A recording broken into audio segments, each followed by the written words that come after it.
बिस्मिल्लाहिर्रहमानिर्रहीम। अस्सलाम वालेकुम। महंगाई की एक सूरत तो ये होती है कि चीज़ों की कीमतें अचानक और बड़ी तेज़ी से बढ़ जाती हैं। महंगाई की इस सूरत के मुतालिक तो सभी लोग जानते होंगे।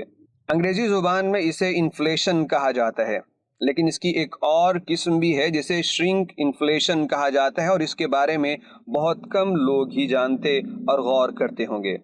आखिर ये श्रिंक इन्फ्लेशन क्या चीज़ है, इस पे बात करेंगे। इस वक्त चूंकि ईसाइयों के मुक़द्दस त्यौहार की छुट्टियां मनाई जा रही हैं, इसलिए ऐसे मौका पे बहुत ज़्यादा शॉपिंग की जाती है।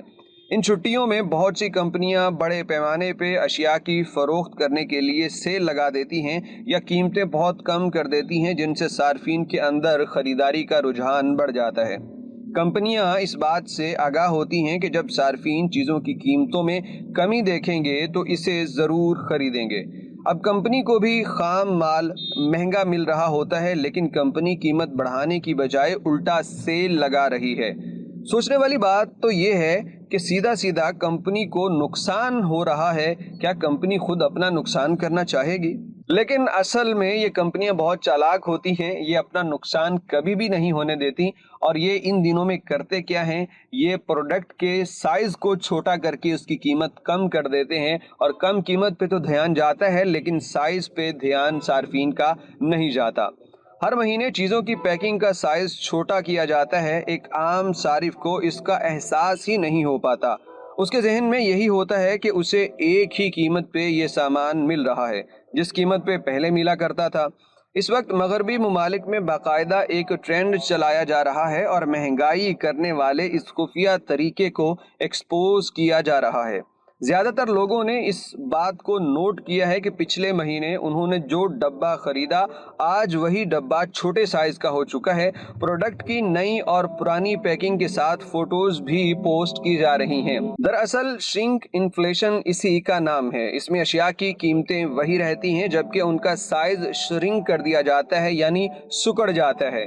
असल में ये जेब पे भारी पड़ रही होती हैं, लेकिन आम लोग इस पे तवज्जो नहीं देते।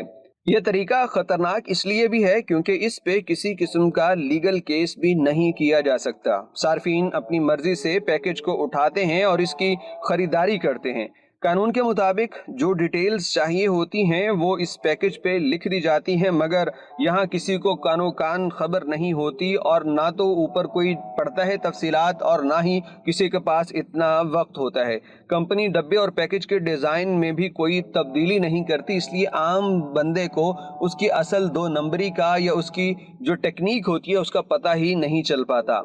जब तक आप किसी चीज़ के नए डब्बे को उठा के इसके पुराने डब्बे के साथ ना रखें, तब तक आपको इसका फ़र्क मालूम ही नहीं पड़ता। कंपनियां इससे अपना मुनाफा भी निकाल रही होती हैं, और जो खर्च बढ़ चुका होता है उसे भी पूरा कर लिया जाता है। महंगी और लग्जरी चीज़ों में अगर चंद ग्राम भी उसका वजन कम कर लिया जाए तो अच्छा खासा मार्जिन निकल आता है। और चूंकि लोग जिस टूथपेस्ट और ब्यूटी प्रोडक्ट को इस्तेमाल करते हैं वो लाजमी तौर पे अगले महीने भी उसे खरीदेंगे, लेकिन क्या हो जब अगले महीने उस प्रोडक्ट की जो आप साइज़ कम कर रहे हैं वो आप 200 रुपये उसका साइज़ कम कर दें, 200 रुपये की मालियत के बराबर, और उस पर डिस्काउंट लगा दें 100, तो लोग धड़ाधड़ उसको ख़रीद लेंगे कि हमें ये 100 रुपये सस्ती मिल रही है। लेकिन इस बात पे तवज्जो नहीं जाती कि असल में हमने 100 रुपये अपना नुकसान कर लिया है। सेल की इस नई जिद्दत और नए तरीके के फ्रॉड और इंसानों को धोखा देने के इस नित नए तरीकों के मुतालिक अगर आप भी कुछ ऐड करना चाहें कि कंपनियां किस तरह से लोगों को लूटती हैं,